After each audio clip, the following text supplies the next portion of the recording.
Some sounds are really annoying when you're lying in bed, desperately trying to get a few hours of sleep before a big day at work.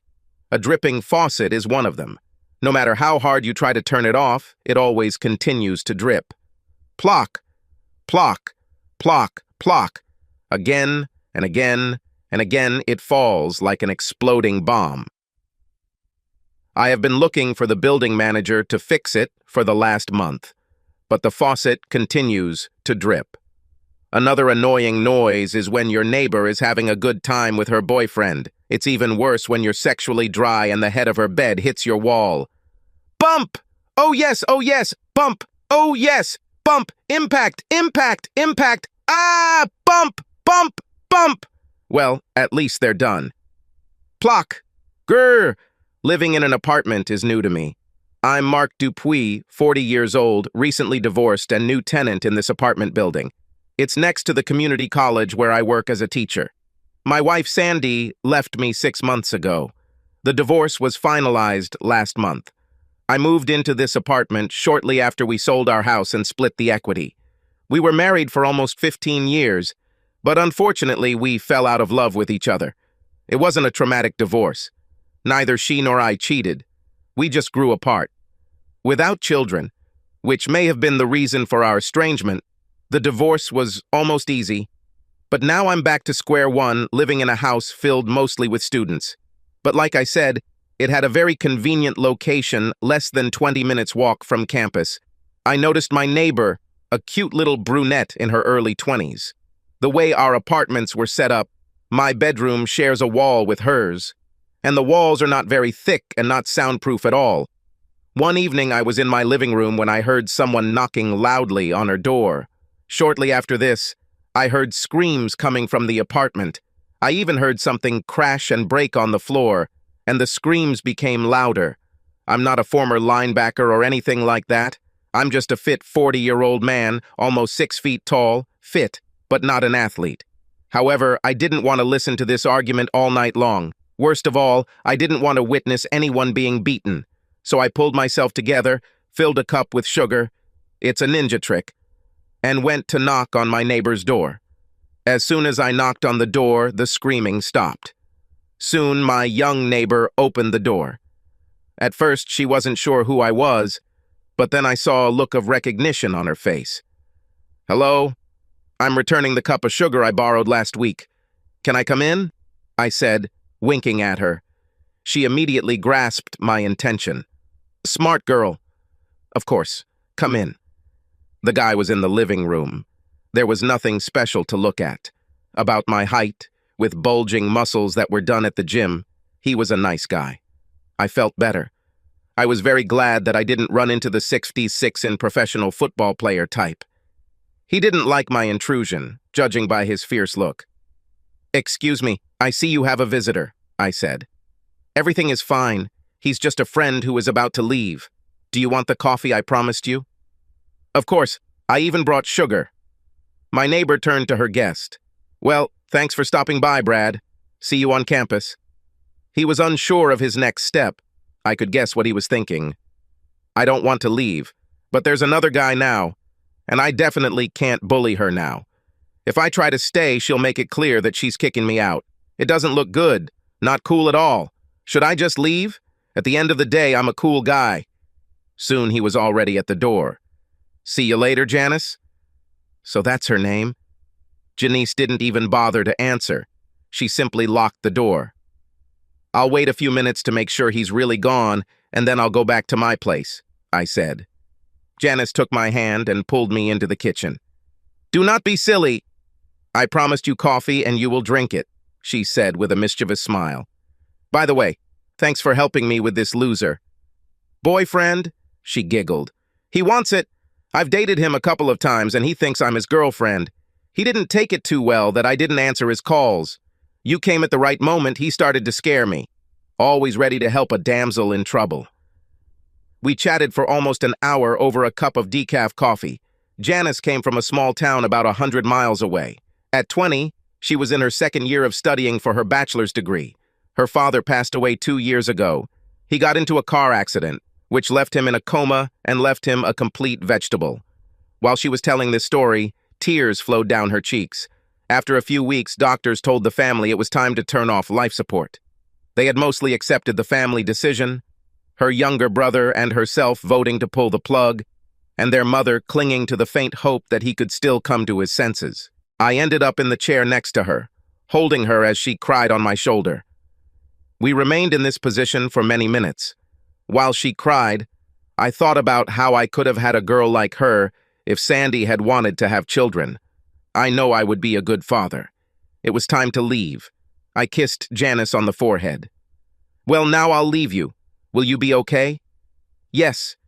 And thank you very much for helping me twice tonight. I'm so embarrassed. You came to help me. And in the end, I cry like a child because I miss my dad so much, she answered with a forced, sad smile. It's okay. Do not think about it. Just remember that I'm just one door down the hall if you need me, I said, standing up and heading towards the door. I was already leaving when she called out, Hey, I forgot to ask what your name is. Mark. She came closer to me, stretched a little, and kissed me lightly on the lips. Thank you for everything, Mark. My pleasure. The following weekend, I spent a quiet evening at home reading a book. As for women, I did have a dry period. To be clear, I haven't made love to a woman since the night Sandy told me she wanted a divorce. This was 8 months ago. I wasn't ready to date yet. Around midnight, I heard a soft knock on the door. I opened the door and saw Janice. Hello, she said. I hope I didn't, wake you up. No, not at all. I was just reading. Please come in. As soon as I saw her walking, I knew she was drunk. How are you doing? Did you go anywhere this evening? I asked unconvincingly, guessing that she was coming from the bar. Yes, I was leaving, but I didn't want to have fun or anything like that. I've been thinking about my dad all the time, since last week, when we talked. What the hell have I gotten myself into? Did I want to be her new 24/7 psychiatrist, who just happened to live next door? Well, she's a nice child, and of course I can't refuse her. I took her to the living room. She threw herself on the sofa. Now I had to think fast. What is the correct behavior? I'll offer her coffee. She definitely needs it. What can I offer? Coffee?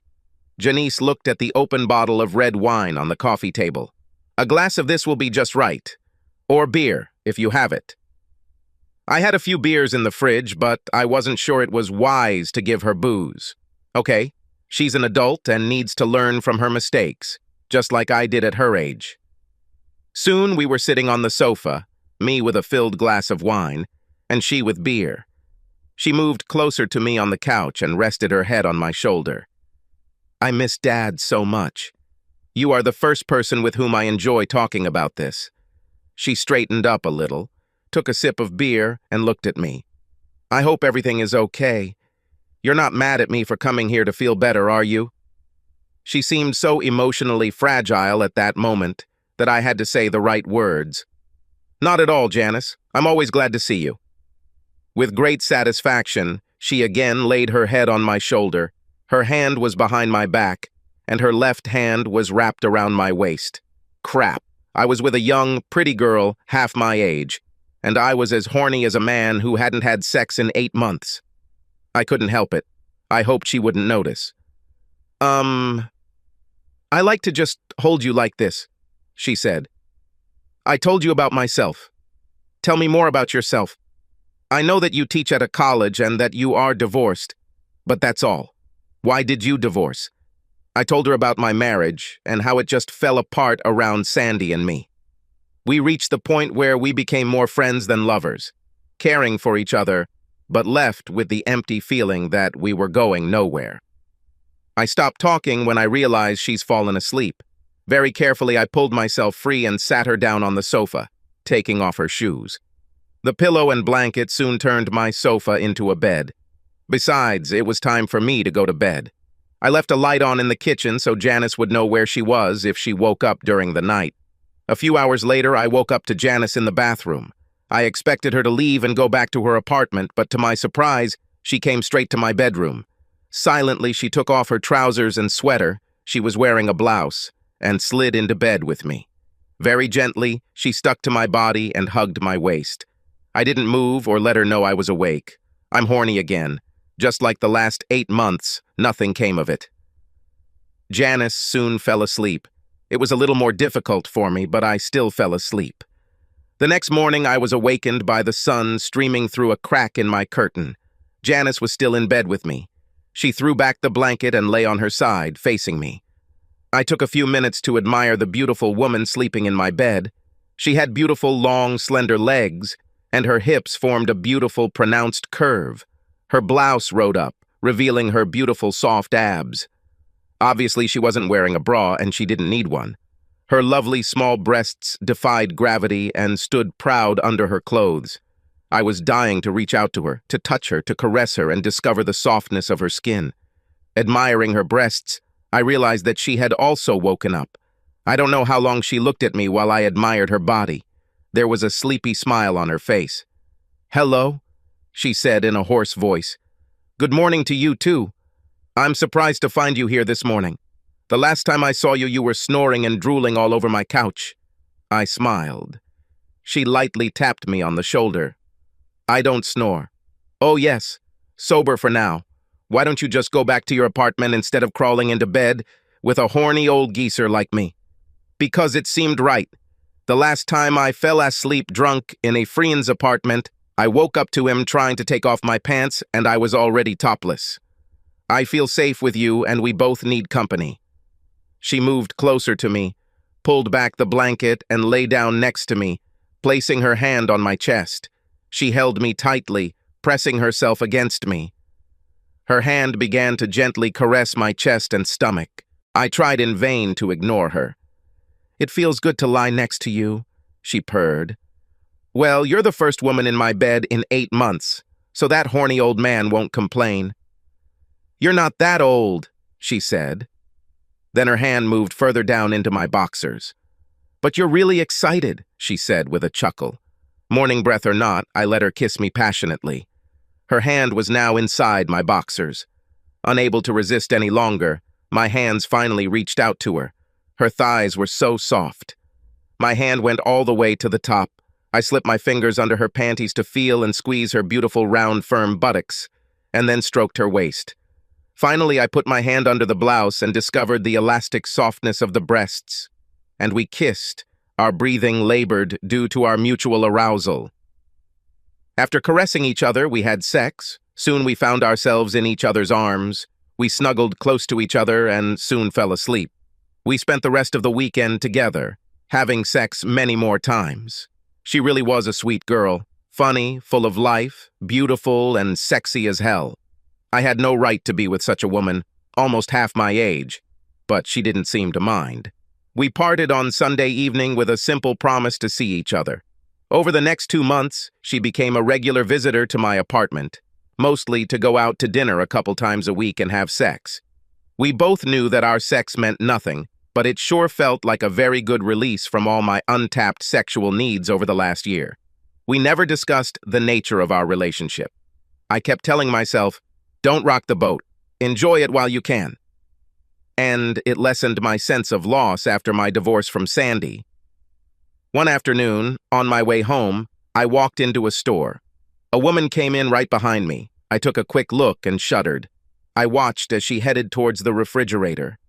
"Maria?" She turned around and recognized me. "Mark?" I simply nodded. Maria was my former school friend. She was my first and I was her first. We were so young and in love so much that we believed we would get married right after high school. And then one day she broke up with me over the phone without giving any explanation. A month later, her family moved out, and that was the last I heard from her. I never forgot her, and the ghost of our relationship haunted me for many years. I felt a little confused and unsure of what to do. I just wanted to hug her, but at the same time, I wanted to run away the same way she ran away from me. She took the first step. She came up to me and kissed me on the cheek. "My God, Mark, it was so long ago." 20 years ago? More precisely, 23. I was 17 and now I'm 40. There was a slight silence. Her brown hair was cut short. At the time, it was shoulder length. She had been pretty then, but now she was absolutely gorgeous. Her curves filled out quite nicely over the years. "You look good," I stated. You too, she replied. Have you returned to the city? No. I regularly come to work or visit some family. Well, I don't know what you're doing right now, but do you have time to grab a coffee or something just to catch up? Her face lit up. Certainly. It would be great. We went to a small coffee shop next door. We spent an hour catching up. She found out that I was recently divorced, and I found out that she recently lost her husband. I didn't have children, but she had two. I was dying to ask her a question. Why did she leave me in high school? However, I didn't do this. I was very happy to meet her again and didn't want to spoil her mood. I didn't notice any special changes in her. Yes, there were a few lines around her eyes and she seemed a little depressed after talking about her late husband. But she was witty, and, most importantly, she still giggled at my jokes. When she told me she was heading back to the bus station to go home, I told her my car was just down the street and offered to give me a ride instead of trying to hail a taxi in such terrible weather. She agreed. Soon we were already sitting in the car and driving to the bus station. At the bus station we exchanged phone numbers. She ran away in the rain. From that moment on, my thoughts were only about her. Well, with the exception of those few times when Janice and I met and had fun.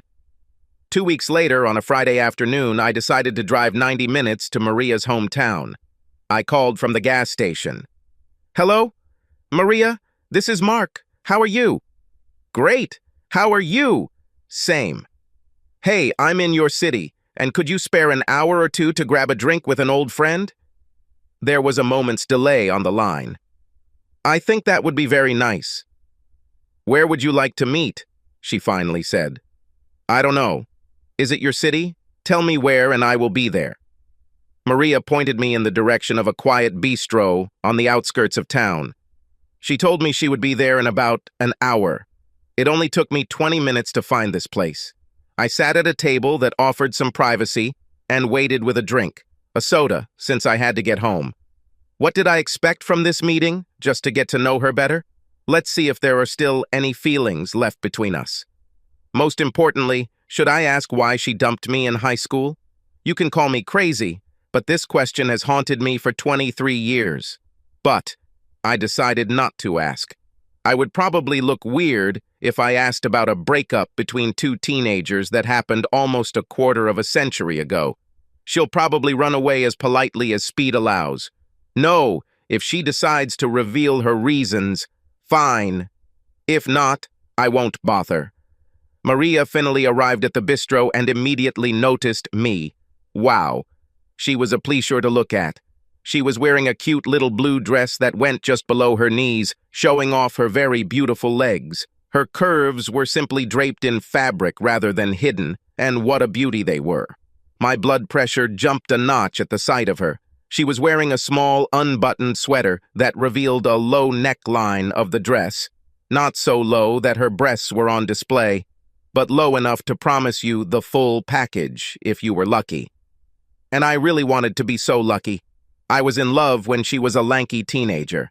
Now I'm in love with a gorgeous woman I lost many years ago.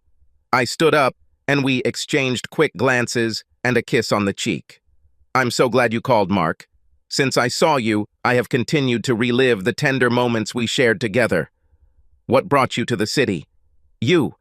I don't have class on Friday afternoon, so I decided to come here this morning and see if I could be lucky enough to see you. And I must admit, I also thought a lot about what you meant to me many years ago, I replied. Maria had the taste to blush at my remark. We ordered drinks when the waitress stopped at our table. A glass of white wine for her and a beer on tap for me. I was partly glad that I was interrupted since our date began in too sweet a manner. Over the next 2 hours, I learned that she had attended college in this very city, received a degree in accounting, and had been working for the same firm since graduation. Maria expressed surprise that I became a geography teacher.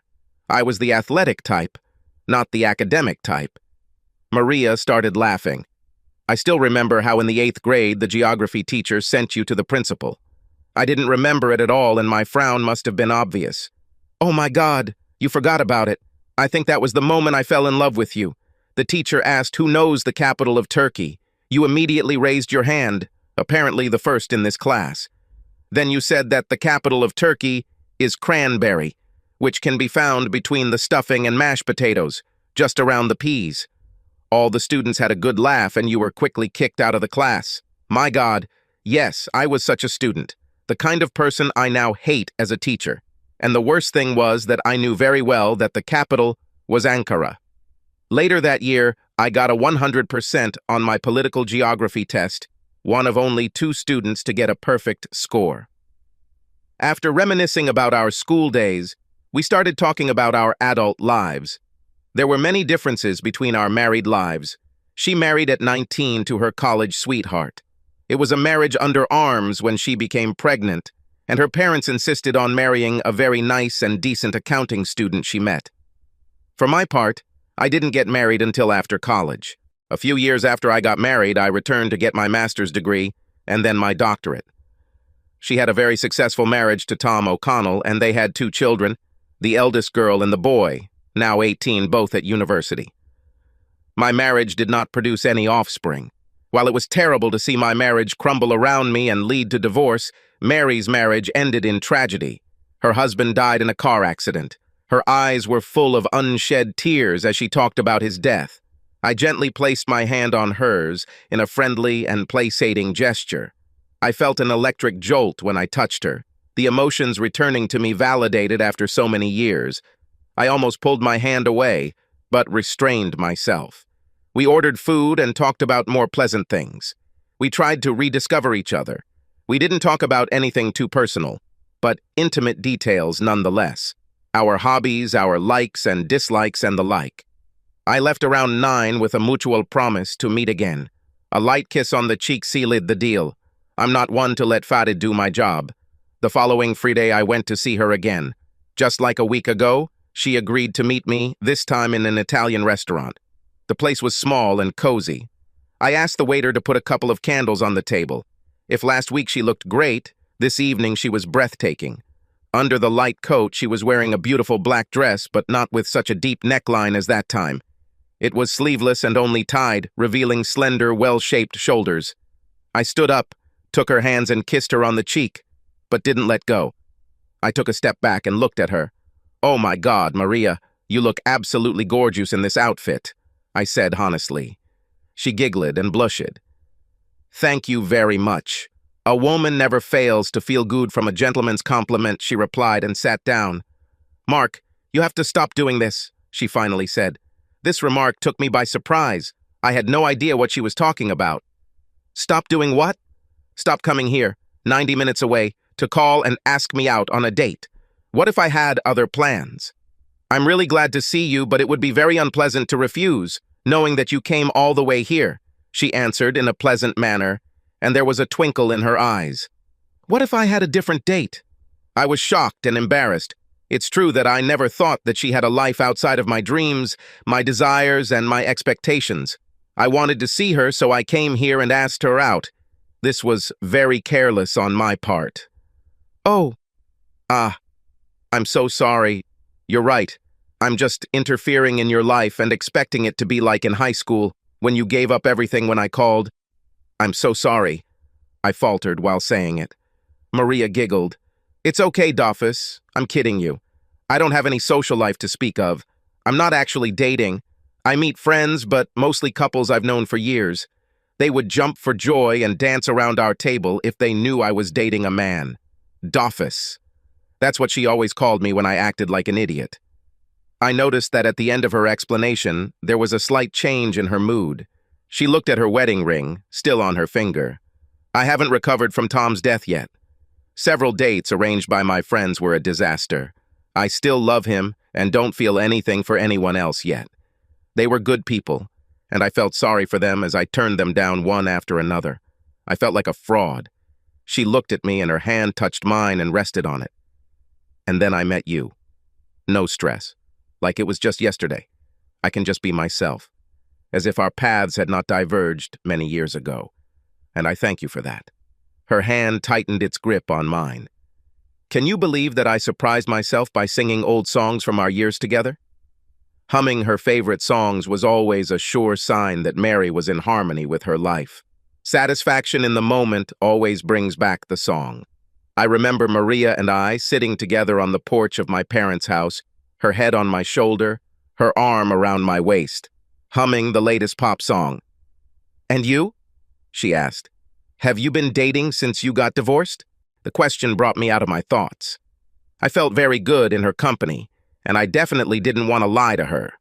On the other hand, I didn't want to look like a wolfhound preying on young women.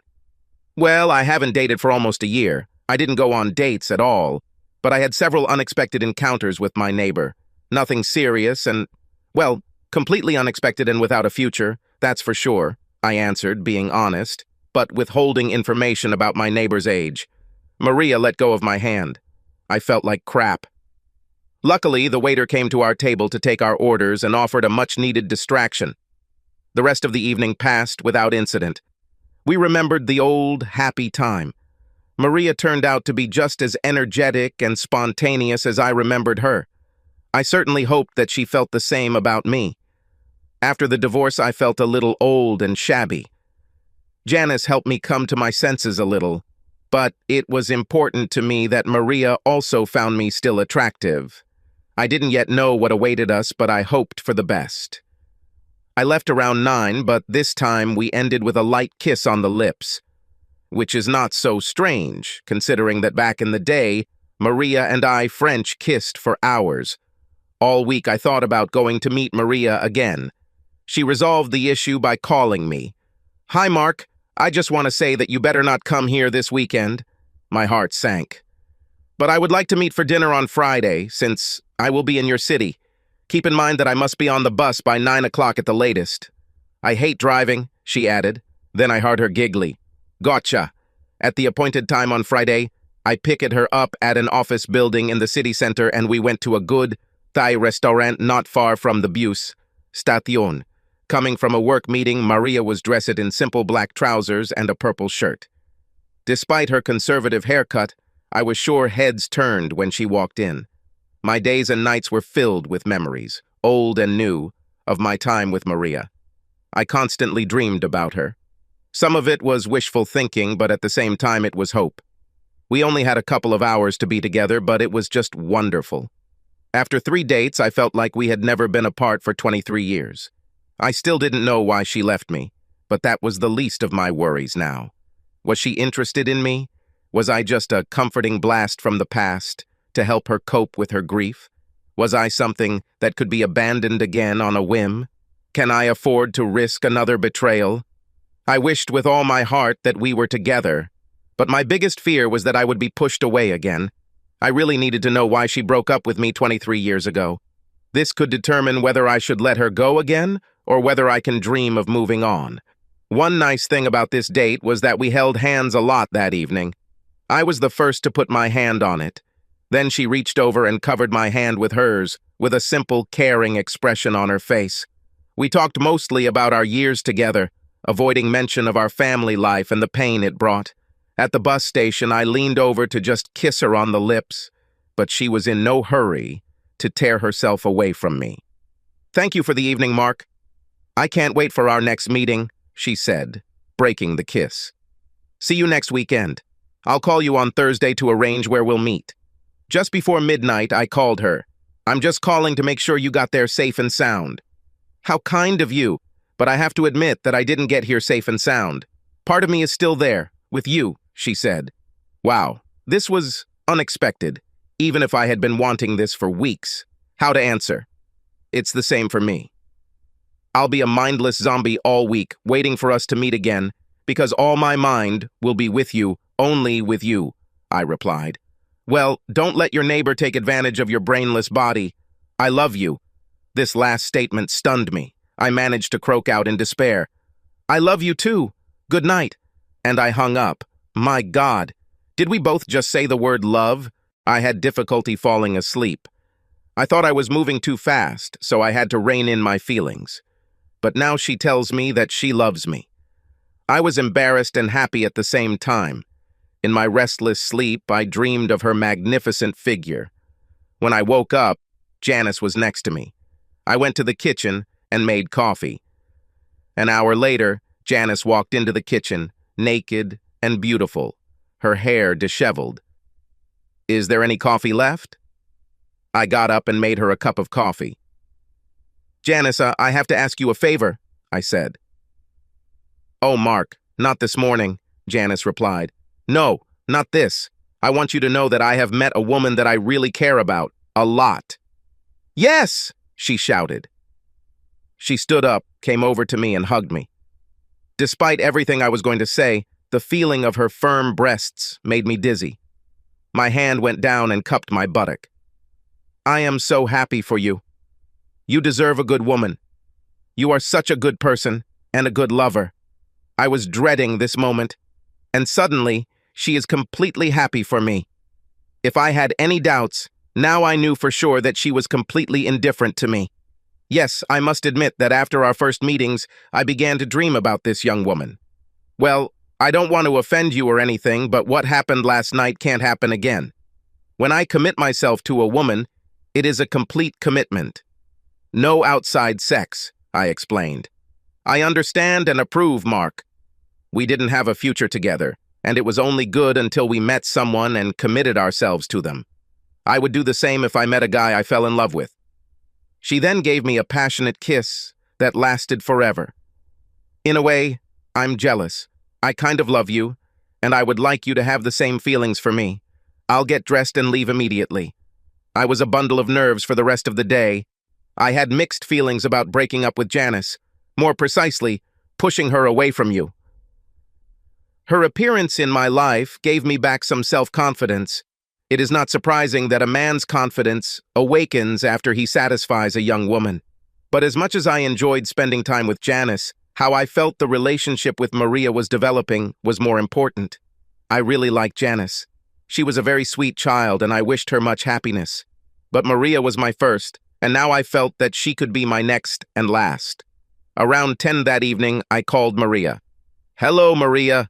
Hi, Mark. I hope you're not around the next corner. I'm just about to jump in the shower and get ready for bed." I laughed. "No, I'm in my own apartment thinking about you." "How nice. I thought about you a lot today, too. So what's the matter?" "I thought a lot about what you told me." "And what was that again?" "You said, and I quote, 'I love you.'" There was silence on the other end of the line. This went on for at least an hour or maybe just a few seconds, but it seemed to me that a lot of time had passed. Did I misunderstand her? "Yes, that's what I said. I hope I didn't scare you away. It just seemed right at the time. I felt so good, and it had been so long since I could say it sincerely. I'm sorry if it didn't turn out that way." Her words came out as if she needed to apologize. No, not at all. It was wonderful, and I meant it when I replied that I love you too." For some time, not a sound was heard. A few seconds later, I heard her sobbing. "Maria, are you crying?" "I'll call you back," she said, and hung up. I sat by the phone for all 15 minutes, waiting, and answered after the first ring. "Hi, Mark. I'm sorry I switched off. My emotions got the better of me. I always find it difficult to go to bed. That's when I miss Tom the most. Love, care, and hugs. And then you called.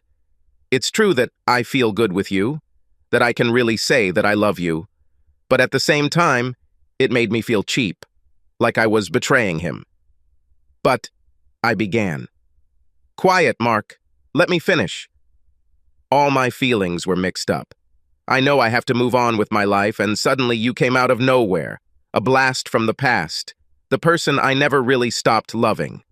Today, I felt cheap, not because I said I loved you, but because in all the years I spent with Tom, I never admitted to him how much you meant to me, and that even in his arms, I sometimes, mostly at the beginning, I kept thinking about you, she said, not allowing herself to be interrupted. There was silence for some time. I responded with my confession. Maria, I understand how you feel now. I did the same thing with Sandy and a few girlfriends I had before her. You were always there for them. I just don't feel the same guilt about having to live my life. I'm done with Sandy and my broken marriage. Now there is only you and what I feel for you, I said carefully. Another silence followed. Can we leave everything as it is for now? And maybe we can talk about it next weekend when we meet? Asked Maria. This is a good plan. I'll call you later this week. We met again the following week. I got behind the wheel and we went to a quiet restaurant. When we met, Maria gave me a pleasant kiss that lasted a few seconds, followed by a heartfelt hug. I felt a lot of tenderness in this simple gesture. This set the mood for the whole evening. During the meal, Maria insisted that I drink some wine with her. I hesitated and then decided that I could always get a hotel room later that night. After our declaration of love, we were very sensitive all evening. Our conversation was more about what we expected in the future, rather than what we did together when we were younger. The evening passed so quickly that the first thing I realized was that the meal was finished, the bottle of wine was empty, and it was time to leave the restaurant. I drank 3 glasses of wine and couldn't get behind the wheel of my car. That's what I told Maria. This is madness. You can't take a taxi to your city, she said. No, I'll just find a motel nearby, no big deal. Forget about the motel. There are many rooms in my big house. Today you will stay with me, that's all. Maria answered, and a few minutes later I found myself at her house. She opened another bottle of wine, and we sat on the sofa. We were both completely devastated, a little embarrassed or even panicked by this development. After a while, I raised my glass and proposed a toast. A toast to a wonderful woman, I said. Maria blushed. A toast to a handsome man who brings hope for the future, she replied. We took a sip from our glasses and placed them on the coffee table, looking at each other with shy smiles on our faces. Obeying an impulse, I leaned towards her and began to gently, carefully kiss her. In a matter of seconds, the kiss turned into an intense cuddling session on the couch. I'm pretty sure that Maria had a lot of untapped sexual emotions that came out in that passionate kiss. We were glued to each other, and the years of separation disappeared from our thoughts. We were 2 horny teenagers madly in love again. I can't remember who started what, but soon, our hands were exploring each other's bodies. I came to this realization when my hand touched her breast. From that moment on, nothing could stop us. We stopped kissing and looked at each other. I saw the lust on her face, and it was mutual. Maria, I love you. I need you. She got up from the sofa and picked me up. Let's go too? I want it too, she said, pulling me into her bedroom. There we undressed, without wasting a second. Without ceremony, I hugged her and led her to the bed. I pushed her onto her back and left a trail of kisses from her lips to her chest, and then down. Maria was no longer the slender teenager I knew, but a mature woman with an abundance of soft curves. It was like a new discovery of hers. We made love tenderly for the rest of the night. We have rekindled a long-lost love that until recently we thought was lost. The best of our lovemaking was the hugs and gentle caresses without sexual intent that followed our physical tensions. The next morning I woke up with Maria with her hand on my chest and her soft body pressed against my side. She was beautiful in this peaceful moment. I never knew her like this. As teenagers, we would only have a few brief moments of sexual ecstasy, and then it would be time to go home to our parents. I never woke up with Maria in my arms, another first experience. We spent a very pleasant morning together, had breakfast, kissed, drank coffee, kissed, had lunch, kissed, and then made love before I had to go home. For the next few weeks, I spent every weekend at her house, and we Skyped every evening. A month later, Maria announced that she would be in town on Friday for a meeting at the headquarters of her accounting firm. I knew this meeting was important. We were so much in love that we already talked about the impossibility of living separately, and at the same time, it was impossible to commute 90 minutes to work every day. Maria suggested asking for a transfer to the main office. It would also allow her to be closer to her son and daughter, who also lived here. Funny thing, we were close enough to talk about moving in together, but I still hadn't asked her why she left me. The moment never seemed right to ask that nagging question. It had such a negative connotation that I never found a way to ask it without risking damage to our relationship. This was the question I kept in my lonely evenings away from Mary. While I was with her, I only told her how much I loved her and how good I felt with her. On Thursday, we agreed to meet at a restaurant in the city center and spend the weekend at my house. I hated cleaning. I had some bad bachelor habits, including simply putting dirty laundry in the closet and putting dishes in the sink until I ran out of dishes. This is not the way to impress a woman on a date, that's for sure. I had just loaded the washing machine and was heading back to my apartment when Janice opened her apartment door. Her eyes were red, and she looked upset. "Janice, is something wrong?" I saw that it was difficult for her to keep from crying. "I need to talk to you," she said, sobbing.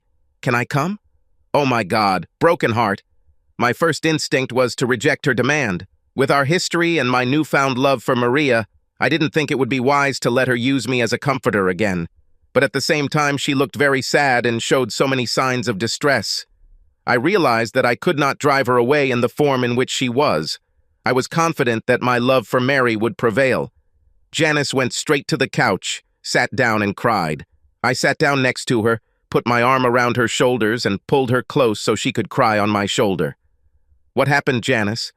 I'm pregnant," she finally said. And she cried even louder and stronger. My heart stopped for a couple of beats. Pregnant. There was only one question left to ask. "Am I the father?"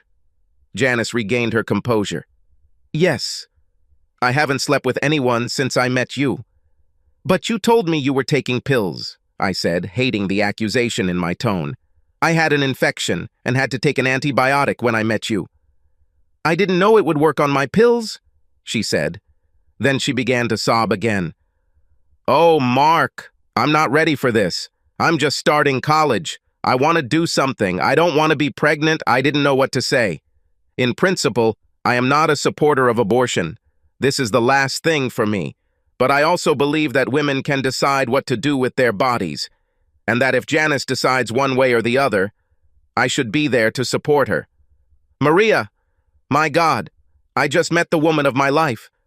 I met the only woman who I was sure could be the old lady who would hold my hand after I retired. I met a woman who will grow old with me. No, think about it later. Focus right now on the problem at hand. Janice, what are you going to do? It's your choice, and I promise that I will always be with you. What do you feel you should do?" "I don't want an abortion, but I don't want a child either.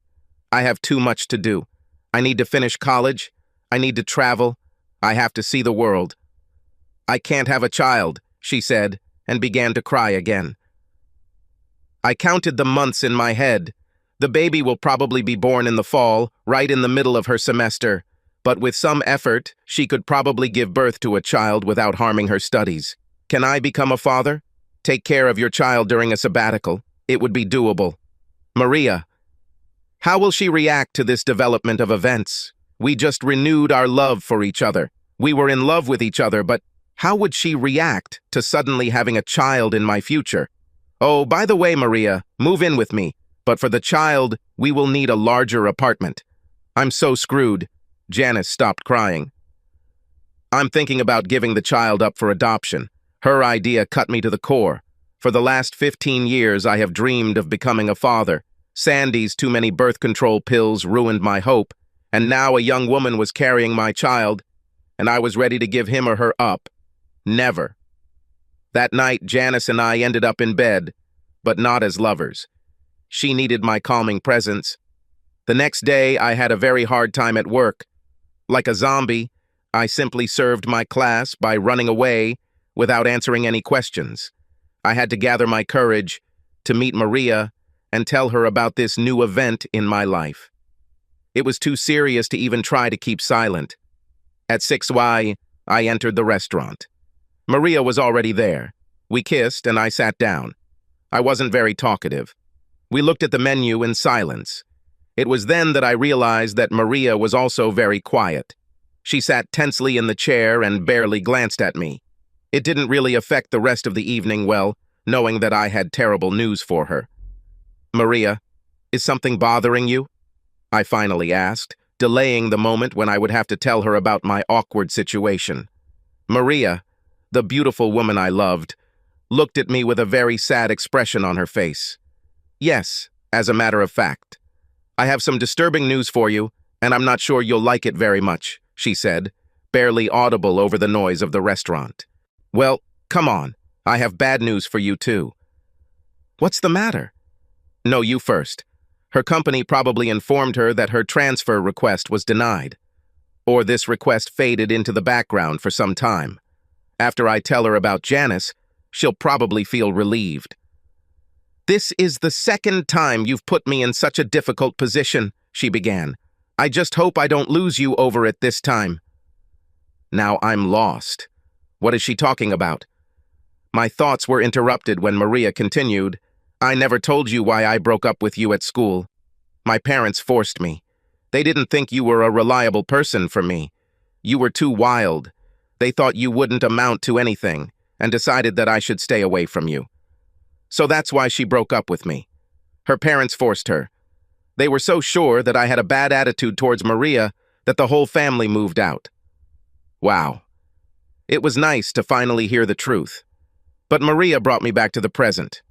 When Mom realized that I got pregnant from you, she told Dad about it, and he decided to break all ties between us. He had a standing offer to move, and he accepted it. For him, you were not a suitable husband, and he also wanted to avoid the terrible shame of having an unmarried, pregnant daughter. Well, you've done it again. Today I found out that I am pregnant with your child. Again. I choked on my drink and water even came out of my nose.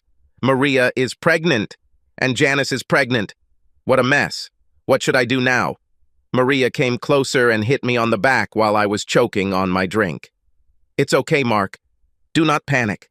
I love you, and we will have a child, like many couples before us, starting with Adam and Eve. I had to say it straight because I found out today and I'm a little upset, but also because my 2 children are coming to meet us here. I wanted to introduce you to them because we are moving towards something that will interest them," Maria said. "We'll talk about this later, but I should have told you right away." "What did you want to tell me?" she asked after I had regained my breathing. "Well, okay. It's like, I began to say. "Oh, this is Joshua, my baby." Maria interrupted me.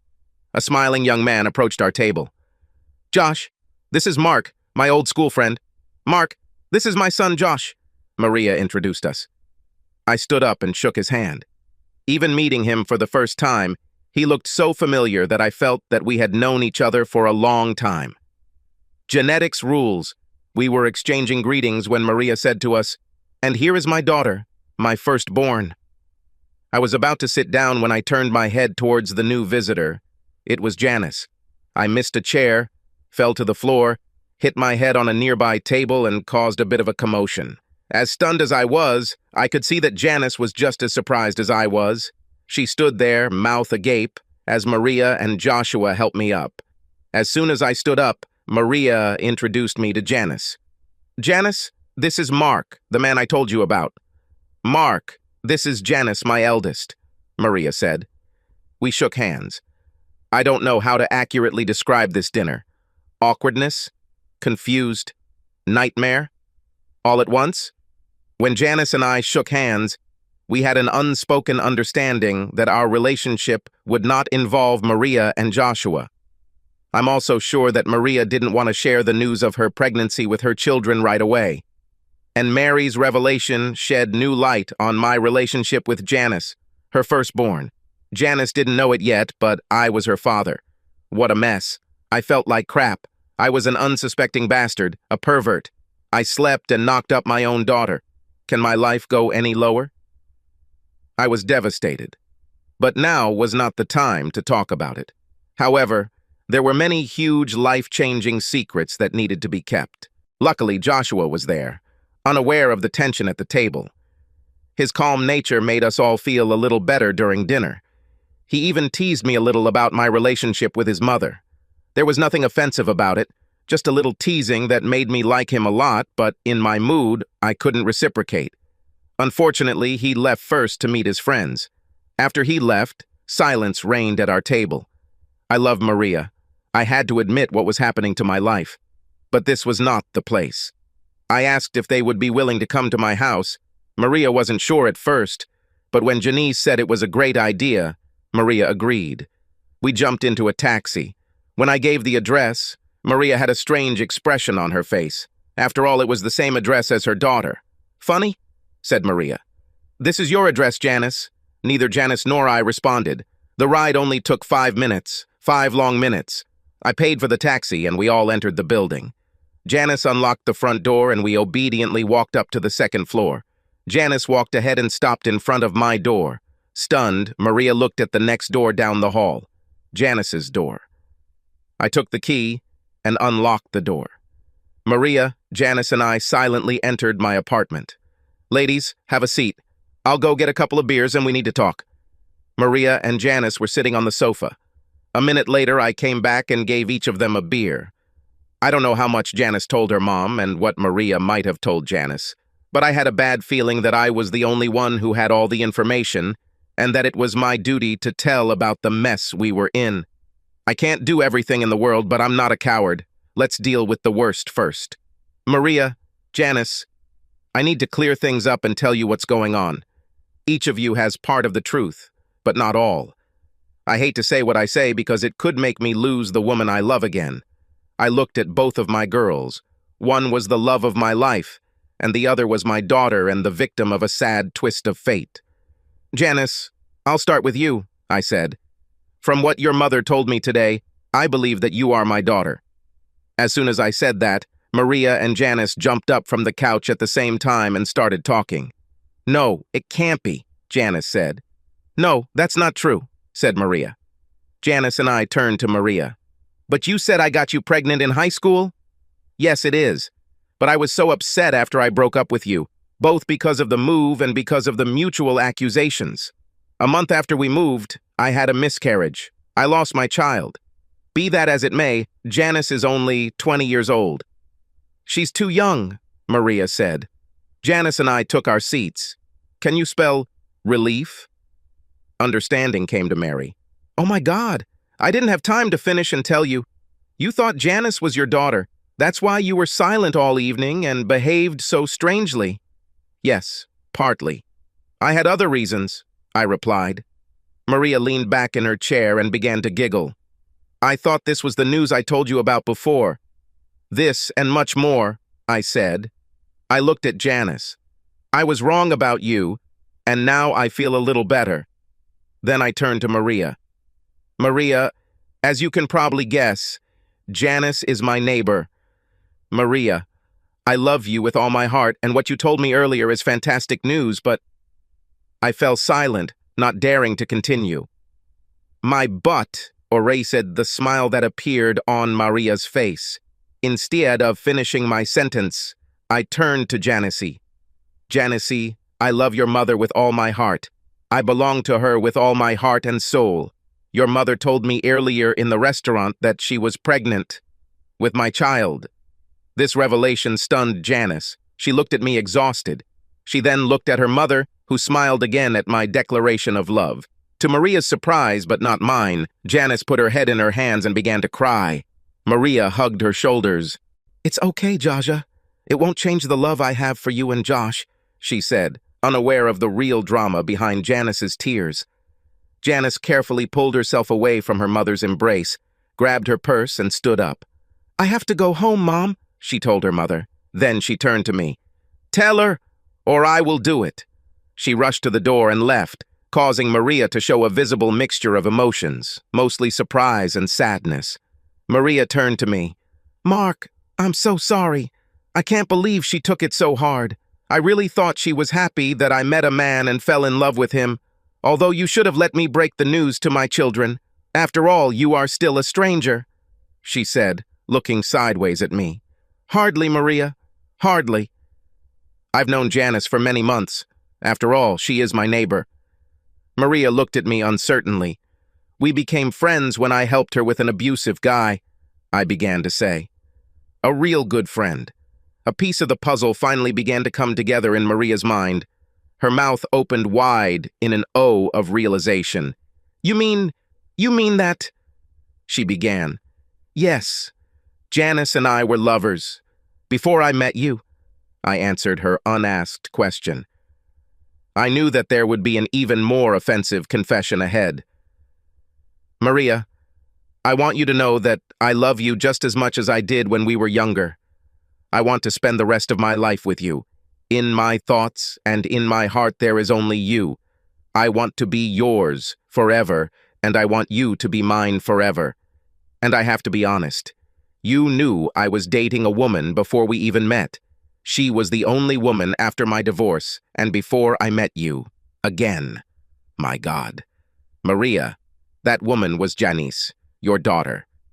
Finally, I found the courage to tell her about it, and I also knew that I still had to say. Maria fell on the sofa, away from me, and cried. "What a mess," she repeated. Finally, I got the courage to sit next to her, hugged her, and began to calm her down. It took several minutes for her sobs to subside. Now it's time to talk about the real problem. Maria, do you understand how much I love you? Yes, Maria answered, sobbing. Do you love me as much? Yes, she muttered, laying her head on my shoulder. Then she looked at me and said, yes, more decisively. Here it is, I thought. A week ago, Janice came to me with very disturbing news. She told me she was pregnant. Maria immediately developed a maternal reflex. She sat up straight on the sofa. What? My daughter is pregnant and won't tell me about it? What's wrong with her? She should know that I will help her in any way I can, said Maria. Then she looked at me with obvious hurt. Why did she say this to you and not to me? And so it was. Because she thinks I'm the father, I answered, ready for anything. It took a few seconds for my answer to reach Maria. I watched her reaction all this time. It's hard to describe all the emotions I saw on her face. First hesitation, then sincere resentment, and then a decisive look. She stood up, looked at me, and hit me hard in the face. She then left the apartment without saying a word. I didn't have the strength to call out to her. I just sat there, sipping my beer, celebrating another lost love. I guessed that mother and daughter were now standing face to face. I couldn't understand what they could be talking about, but one thing was clear. They turned down the volume, since I couldn't hear anything from the next apartment. Perhaps tears don't make noise. Mine are not. I had a hard time keeping my thoughts clear. At some point, I imagined myself rushing around the neighborhood, knocking on the door of Janice's apartment, shouting about my love for Maria. The next time I was in my apartment, where I was being served with a paternity suit, saddled with child support, without the love that comes with paternity. I stretched out on the couch, longing for one last time with my two girls, but found only a pillow as a companion. Maria, I love you so much. I have loved you all my life. I never stopped loving you. Why did this nightmare have to happen to us again? I heard a quiet knock on the door. Maria? Without bothering to look through the peephole, I opened the door. A gloomy Joshua stood there. Without waiting for an invitation, he walked past me and sat down in a chair. Man, you're in trouble! I saw a lot of things happen in the hostel, but nothing like this happened, he said. Don't just stand there, old man. Close the door and sit down. I was glad he didn't hit me right away. I wasn't sure I deserved this fate, but the way I felt and the way the evening unfolded, I almost expected it. Like a prisoner on my last night, I returned to the sofa and hunched there. Do you love my mother? Yes, I love her. I will do anything to erase everything that has happened in the last 6 months, except meeting your mother. I want to finally get the chance to be with her forever. I love her with all my soul, I answered. Do you love Janice? I like Janice, but this is not love, not the love I feel for your mother, Joshua. As soon as I met your mother, I ended my relationship with Janice. Trust me, Joshua. Janice doesn't stand between me and your mom, I said honestly. Joshua looked at me without saying a word. I felt that he was not the enemy. He seemed pretty tough for someone so young and faced with such a shitty situation. Maria and Tom did a really good job, I thought. And what are you going to do? I know that your mother is truly hurt and wants nothing more to do with me. But I keep thinking that it would be best if Janice gave up her child. I saw Joshua's face frown. so that your mother and I can adopt him and raise him or her with our children. I love your mom, and I think we can raise both children. But, Joshua, I'm afraid this is wishful thinking. Joshua sat again, not saying a word, seemingly contemplating my decision. Finally, he stood up. Now I'm going to visit my mother and sister. We have a lot to talk about. Dude, you're so bad. But next time we meet, please call me Josh, not Joshua, he said. This last phrase really lifted my spirit. I realized that I had an ally. I spent the next hour in worry and fear, but my thoughts were less gloomy. Joshua gave me hope. An hour later, closer to midnight, I heard another knock on the door. This time I looked through the peephole. The whole family was there. I opened the door, afraid of what would happen next. I opened the door and immediately saw that Maria had been crying a lot, and her eyes were red from the tears she had shed. But at the moment, I could not understand her. She seemed distant, but at the same time she looked straight at me. I couldn't understand her mood. She didn't seem angry, which was a good sign. She didn't seem very loving, which is what I was afraid of. There was sadness and expectation on her face. First point, Joshua said. He only looked at you, Mom. And Joshua pushed his way into the apartment, followed by Janice, who looked very depressed, and Maria. However, I stopped Maria on the threshold, gently grabbing her hand. Maria, whatever decision you come to, remember that I love you as I have never loved anyone before, I said. She looked at me and simply squeezed my hand before sitting down on the couch with Joshua and Janice. I don't know if they had a script before they came, but this mess was pretty much my own, and I decided I had to be the one to break the ice first. I really didn't know what to do. Everything was so far from my past experience, but I had to say what I wanted to happen next. This is a really bad situation, and I'm ready to face whatever you decide. Maria, I love you too much to go against your wishes. You may break my heart again, but it doesn't matter. All that matters is what you think is right. Janice, as I told you, I'm ready to accept my paternity. You're too young to take care of a child. You have so much ahead of you. Give birth to the child, and I will take care of it. You will have a choice, be a part of how I raise my child or be completely cut off from him. The same applies to you, Maria. I can take care of the child myself, even if I have to hire a nanny. Yes, exactly, and the nanny will be pregnant within a year, Josh said. I turned to him, ready to hit back, but I saw his mischievous smile. I've calmed down. Come on, girls, go ahead. I'm ready for anything you throw at me, I said. Maria and Janice looked at each other, and an understanding arose between them. Then Janice turned to me. I agree with your idea, she said. I will have a child, and I will give you full custody rights, and I expect that you will not ask for child support. In any case, I don't have money to pay. I really wish I could see the baby from time to time. Eventually, you will have to tell the child that I am a mother. Will you be okay? Absolutely right, Janice. I am ready to take care of the child myself. As for disclosing your maternity, we will take care of that when the need arises. We will decide together, I answered. Over the past few months, I have learned that you are a very sweet young lady, and I promise you that you will be a part of the child's life for as long as you want. Do you have any other requests or questions? No, she said. I did my part. Now it's between you and Mom. With that last sentence, she stood up and walked toward the door, followed by Josh. This left Maria and I alone for a final confrontation. I looked at her, full of expectation. Her face was still an impenetrable mask. God, I love it, and swore to myself that if I had a chance, I would learn to read it better. You have all already reached a verdict together, I guessed. She simply nodded, looking directly at me for the first time. And what? For some time, she did not say a word. She just looked at me. The hostility was gone, but her face was sad and uncertain. I stood up and knelt down in front of her. May I venture one more guess? Again, she simply nodded.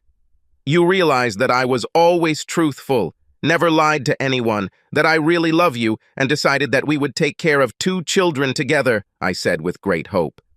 Her gaze lost its severity when I spoke. It was filled with love. "Yes," she answered simply. 2 months later, Maria and I were married in a civil ceremony at City Hall. It was a little quick, but this way, we avoided Maria and Janice revealing their pregnancy in front of their families. My parents were overjoyed at Mary's return to the family. Maria's parents were a little more cautious. They still had to come to terms with the fact that I was not the scoundrel they thought I would become. Her father was giving away the bride, and her mother's wariness gradually melted away. Apart from Janice, Josh, Maria, and me, no one knew about future children. We later made a family decision not to say anything about my role in Janice's pregnancy. This would be too much for any parent. 6 months after our wedding, Janice gave birth to a beautiful 7-pound crying baby girl, and we adopted her immediately. 3 weeks later, Maria gave birth to our boy. We agreed to name him Tom, in honor of Mary's late husband. The birth certificates indicate that I am the father of both children. Life is good. Subscribe to our channel so that your second chaff doesn't cheat on you, and go ahead and listen to the next story, because this story is nothing compared to the next one. If you're under 18, don't even think about listening to the next one.